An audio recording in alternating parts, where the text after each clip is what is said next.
जिसके बारे में कहा गया, लोगों को राइज था कि ये सरकारी जमीन है, लेकिन लोगों की खबरें थी वहां पर। मुसलमानों का कहना यह था कि सरकारी नहीं, हमारे बाप दादा ने ये जमीन दी थी कब्रिस्तान के लिए। लाश रखी रही और दफन होने के लिए नहीं दिया गया।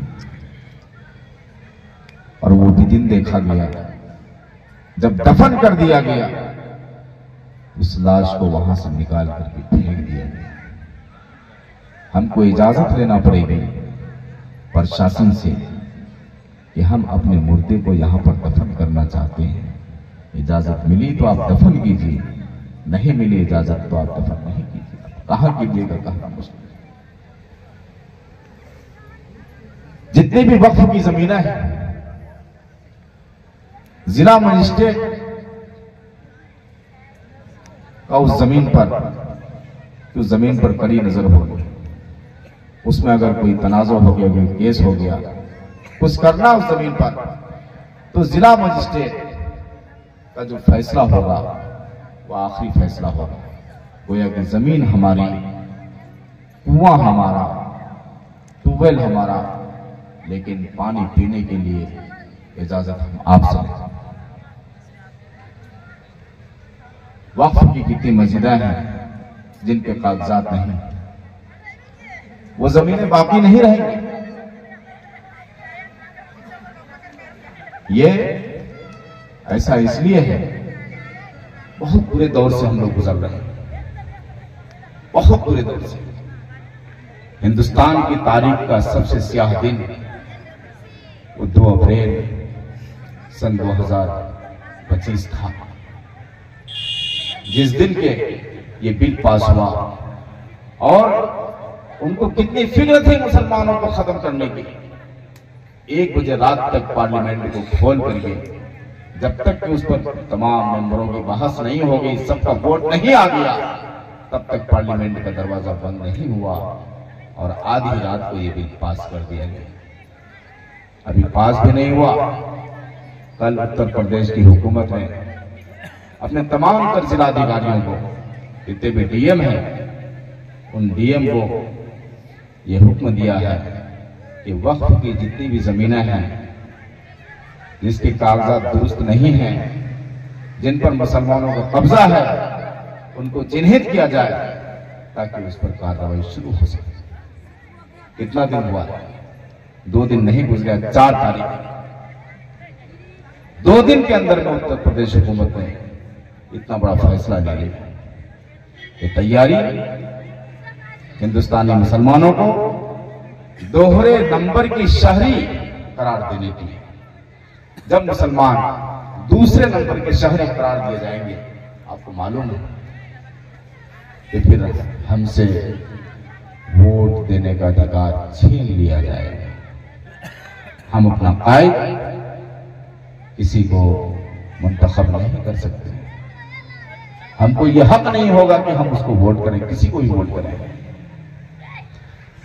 और आसमान और जमीन की तारीख ने देखा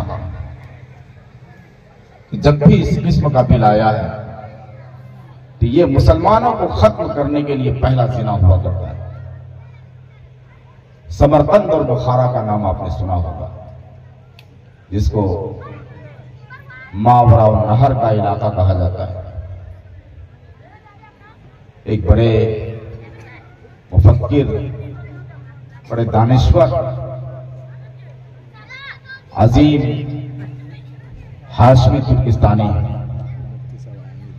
वो कहते हैं कि समरकंद और बुखारा से जब मुसलमानों को खत्म किया गया तो सबसे पहला बिल जो वहां लाया गया, जिसको खत्म किया गया मुसलमानों का, वो बिल वक्फ वाला बिल था। वक्फ की जायदाद पर हुकूमत ने सबसे पहले कब्जा किया। वक्फ की जायदाद पर जब कब्जा हो गया तो उसके बाद तो फिर उन्होंने जितनी मस्जिदें थी, तमाम मस्जिदों पर टैक्स लगा दिया। इस मस्जिद का टैक्स देना पड़ेगा। आज हम लोग जो पानी पीते हैं उसका भी टैक्स देते हैं, बिजली यूज करते हैं उसका भी टैक्स देते हैं हम लोग, उसका पैसा देते हैं तब जाकर के बिजली हम लोग यूज कर पाते हैं। मस्जिद में नमाज होगी उसका टैक्स देना पड़ेगा, ये वहां कानून बन गया, भारी भरकम टैक्स आयद कर दिया गया। इस तरह आज की तारीख में हम कपड़े खरीदते हैं, कोलगेट खरीदते हैं, जो भी सामान खरीदते हैं उस पर हम टैक्स देते हैं। असल कीमत 2 रुपए होती है लेकिन टैक्स देते हैं हम 9 रुपए, 9 2 11।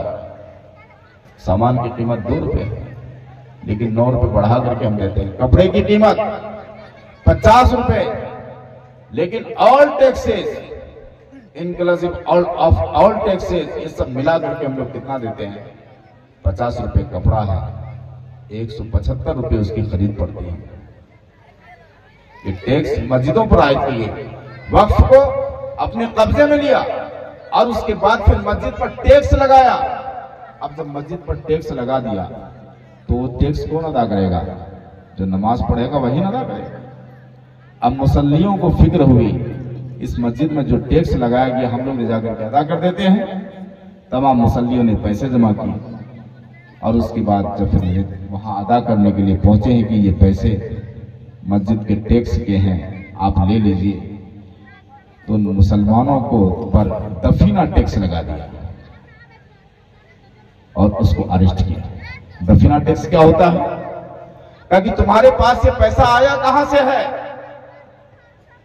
ये जरूर तुम्हारे पास कोई छुपा हुआ खजाना था, तुम खजानों में से ये टैक्स ला करके हमको दे रहे हो। अब वो टैक्स भी नहीं दिए। अब इस तरह क्या हुआ कि मस्जिदों पर टैक्स 1 महीना नहीं दिया, दूसरे महीने भी नहीं दिया, तीसरे महीने भी नहीं दिया। अब मस्जिदों पर टैक्स बढ़ता चला गया। साथ ही क्या किया?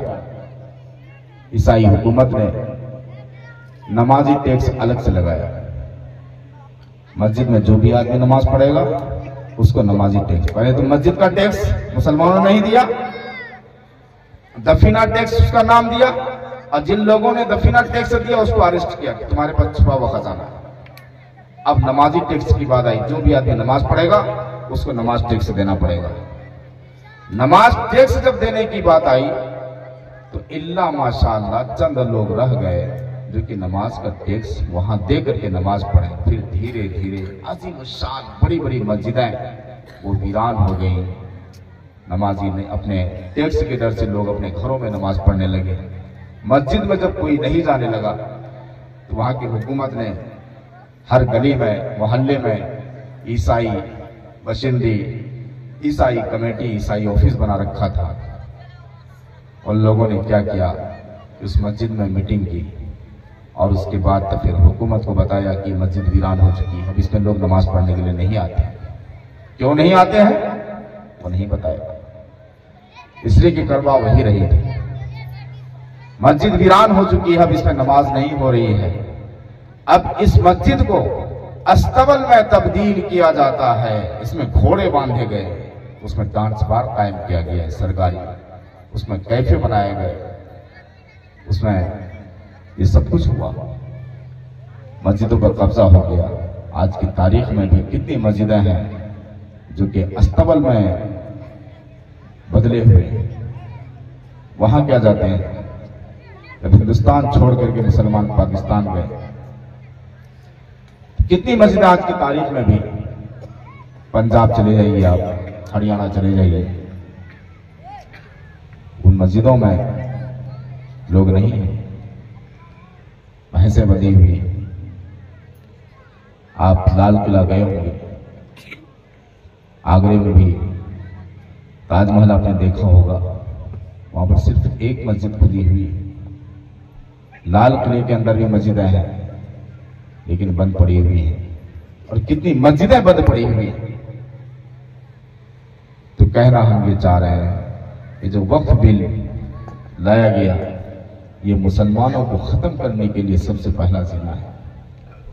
अगर हम लोग इसके लिए बेदार नहीं हुए, इसके लिए आवाज बुलंद नहीं किए, तो मेरे दोस्तों वो दिन दूर नहीं जब हमारी दास्तां भी न होगी दास्तानों में। बहादुर शाह जफर जो कि मुगल एम्पायर है कि वीडियोस आप तक जो पहुंचा, आपने देखा, आपको पसंद आया होगा। पसंद आ जाए दोस्तों में ज़रूर शेयर करें, और पहली बार हैं तो सब्सक्राइब ज़रूर करें। मिलते हैं फिर दूसरे वीडियोस में। अस्सलाम वालेकुम।